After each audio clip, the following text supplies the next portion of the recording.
Okay, sorry the video is late, but let's get on with it. Boruto, this latest episode of Boruto was actually fire. Not talking about Kawaki, not going to talk about Kawaki for a minute. I think the difference between Naruto and Boruto, their personality, is really something that fascinates me. Because we did see this during that fight, how Boruto still didn't like ninja tools at that time, but Naruto was he was fighting with it. Here in this episode, Boruto was more aggressive towards Kawaki. He was actually hurting Kawaki for a split second, while Naruto he hasn't seen Kawaki yet. He was willing to give the boy a chance because like he's a kid, right? And when you see Kawaki's backstory, you will want to give him a chance. And you could understand from his point of view why he's trying to escape. It's not that he necessarily hates. It's not that Kawaki hates the Konoha group. He's just trying to escape as fast as possible from Jigen.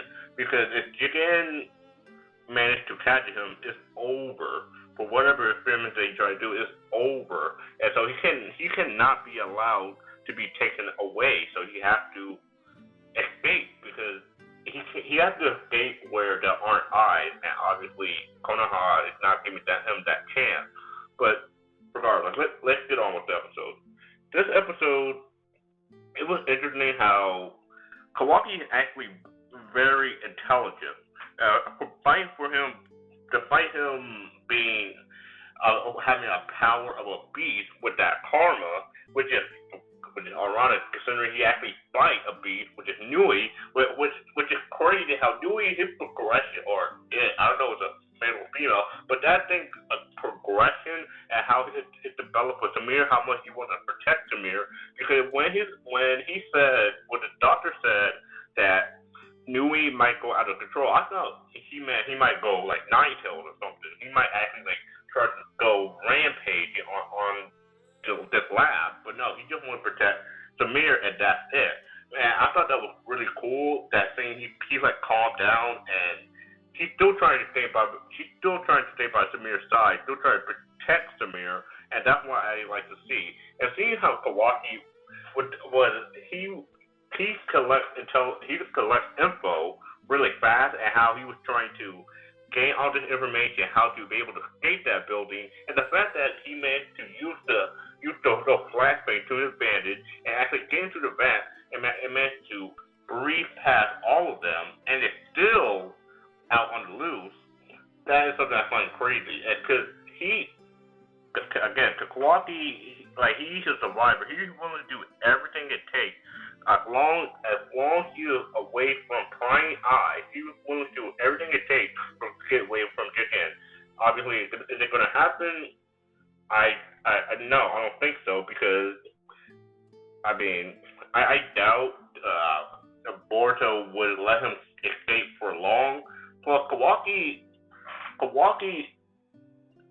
is just not going to escape, especially if Naruto is on the rise. Because we did see Naruto on the train. But Naruto is on the train, and you know how fast Naruto is when, especially talk about like earlier ago when he managed to blitz that speedy train. Yeah, it would be fairly easy for him to catch Kawaki, especially if he's given that info, or at least given rumors of where he is.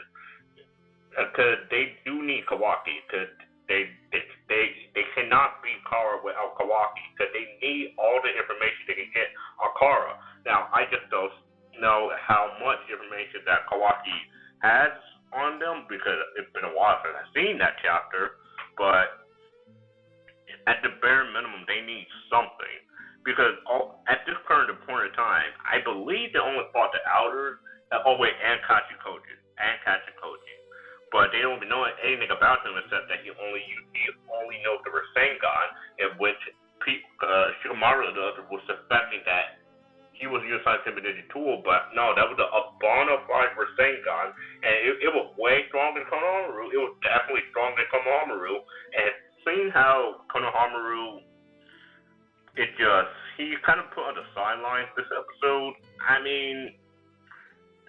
That wasn't my cup of tea, because Konohamaru been doing decently well against Ao and even Kaji and Koji.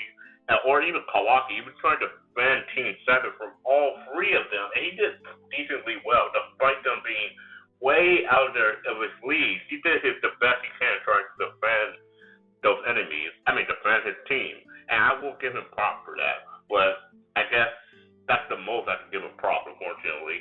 Because he needs a grow up. He needs to learn more stuff in his arsenal, because what he has right now is just not cutting out for him. Now, maybe in the future, Konohamaru will get stronger, because the enemies currently are just way above him and way above his pay grade. Because those enemies are not even just S class, they are Kage level easily, especially with Kaijin Koji. He is incredibly strong, and I just don't know how Konohamaru is just going to get that blow up if he ever wants to. Seeing how even Team 7 is doing decently well, but Konohamaru hasn't really had that chance to shine like he really wants to, except the prior arc. But right now, he's making it seem look like a chump. But I guess we'll just have to see what they do with Konohamaru and the other characters. I do want to see the other characters, but I guess we just have to see what happens with all that development for the other characters, if we even get to that point. But otherwise, this was a great episode, especially with Nui and Naruto Boruto development. Like I see you saying, that was amazing to me. Like the fact that he almost bit his arm off, and he could have ripped his arm off if he wasn't careful about it.